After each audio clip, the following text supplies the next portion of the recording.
En avril 2020, un jeune nommé Noah a décidé de faire du camping en pick-up dans les forêts de Sun River, dans l'Oregon. Il descendait la route quand il a pensé avoir trouvé un bon endroit et s'est enfoncé profondément dans la forêt avec son camion. Pendant sa première nuit là-bas, il a été réveillé par des bruits à l'extérieur. En continuant d'écouter, il s'est rendu compte qu'il s'agissait de bruits de pas et, d'après le rythme, il a supposé que c'était une personne. Il a saisi sa GoPro à proximité et a commencé à filmer. Mon camion, là maintenant, si vous pouvez entendre ça, c'est assez fort. Hum, Ça fait déjà environ 20 minutes qu'il tourne autour. Je panique là tout de suite et il fait nuit noire dehors. Et genre, ça n'a aucun sens parce que je me suis garé dans un endroit où on ne pouvait pas me voir. Il n'y avait personne sur cette route. Et là, il touche mon camion. Comment je suis censé m'en sortir? Il frappe littéralement à mon camion.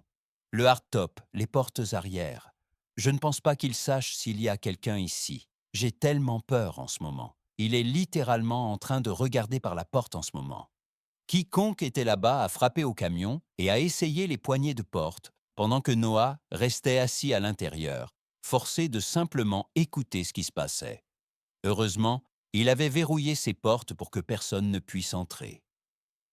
Après plusieurs minutes, on a enfin entendu des bruits de pas s'éloigner.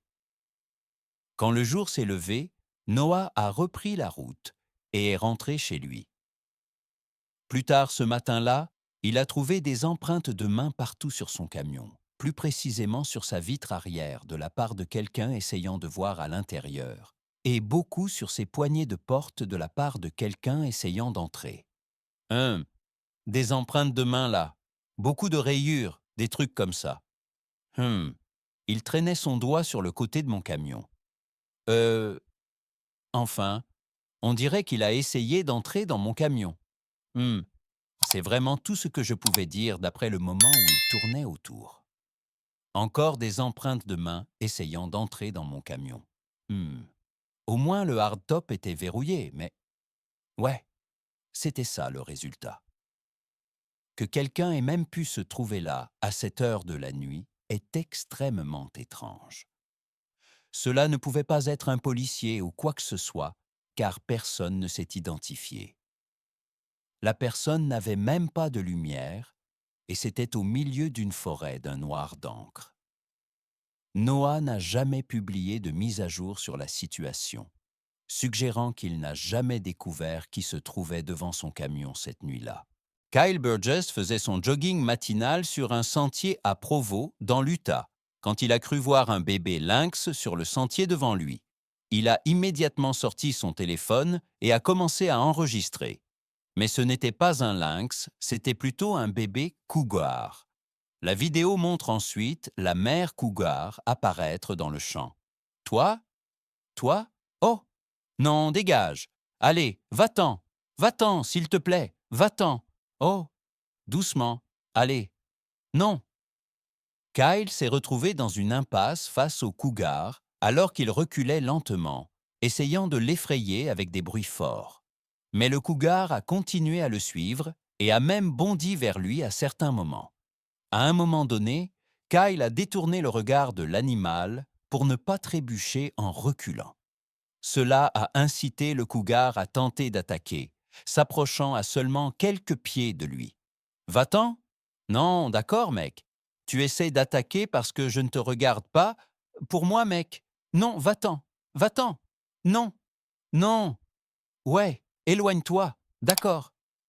La rencontre a duré 6 minutes entières. Elle se termine quand Kyle lance une grosse pierre, effrayant l'animal et le faisant s'enfuir. Les rencontres de cougars avec des randonneurs sont extrêmement dangereuses et peuvent souvent avoir une issue bien pire. Si Kyle avait essayé de courir ou n'avait pas réussi à paraître et à sembler intimidant, l'instinct de chasse de l'animal et sa détermination à attaquer se seraient déclenchés. En février 2013, quelques résidents d'un quartier du nord de l'Oregon ont signalé des bruits étranges provenant de la forêt. Les bruits ont été décrits comme ressemblant à des rires sinistres. C'était fort et cela résonnait dans toute la zone environnante. L'un des résidents a ensuite entendu les bruits, est sorti là d'où ils semblaient provenir et a commencé à enregistrer. Certains pensent que les bruits sont produits par des renards ou des coyotes, mais d'autres ne le croient pas, disant que les coyotes, par exemple, ont un cri beaucoup plus canin et ne sont pas du tout aussi bruyants. On ne sait toujours pas exactement ce qui produisait ce bruit cette nuit-là. Issa est une jeune femme qui possède une chaîne YouTube où elle documente sa vie en van. Elle voyage à travers l'Amérique du Nord, enregistrant son expérience au fur et à mesure. Les vidéos suivent presque toujours un style plutôt vlog, montrant les différentes forêts ou les endroits où elle passe la nuit ou les trajets pour s'y rendre. Cependant, en février 2022, quelque chose de différent a été mis en ligne. Issa dormait dans son van quand elle s'est réveillée au son de coups frappés juste à côté de son oreille. Il était 4h30 du matin et quelqu'un était à l'extérieur. Elle est restée là, figée, ne sachant que faire. Le coup est alors revenu et cette fois elle a prononcé un « bonjour » confus. Il n'y a eu aucune réponse. Le silence fut total pendant les 15 minutes suivantes. Finalement, elle a entendu des bruits de pas revenir et cette fois a saisi sa caméra pour enregistrer. « Quelqu'un est encore là. J'entends des pas. Bonjour, comment puis-je vous aider? Il est 4h30 du matin. Je ne me sens pas en sécurité. Qui êtes-vous » Il n'y a eu aucune réponse. Elle s'est levée discrètement et est allée à l'avant de son van pour regarder dehors. Au loin, il y avait des phares. La voiture a reculé, alors elle a tourné la caméra vers elle et a commencé à expliquer ce qui venait de se passer. Après quelques minutes, elle entend à nouveau des pas. J'entends des pas. Des pas. Vous entendez ça? Ouais, quelqu'un vient de repasser. 3 fois maintenant. La 3e fois que j'ai regardé, ils marchaient à pied. Je les ai vus marcher et ils se sont cachés derrière l'arbre là-bas.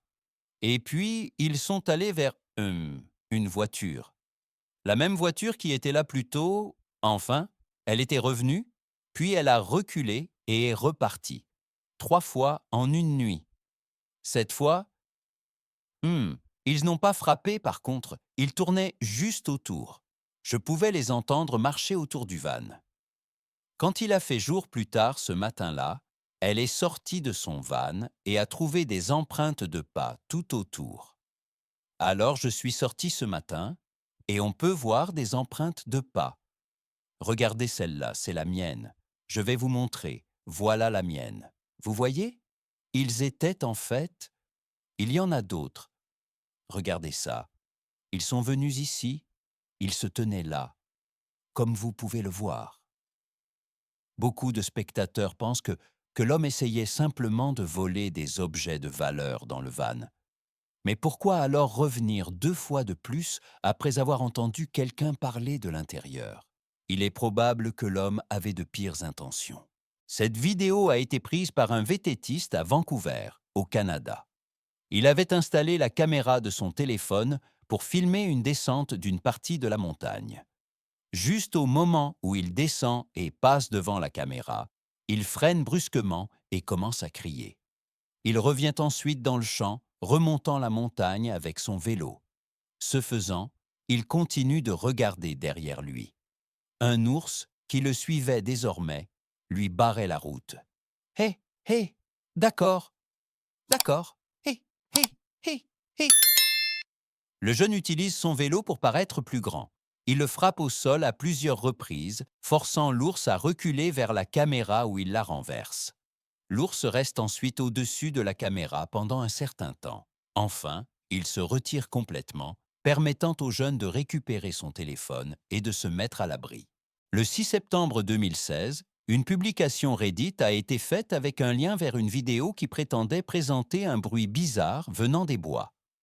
Le texte suivant était inclus. « J'ai mis les enfants au lit ce soir et j'ai entendu ce bruit fort et vraiment bizarre venant des bois devant ma maison.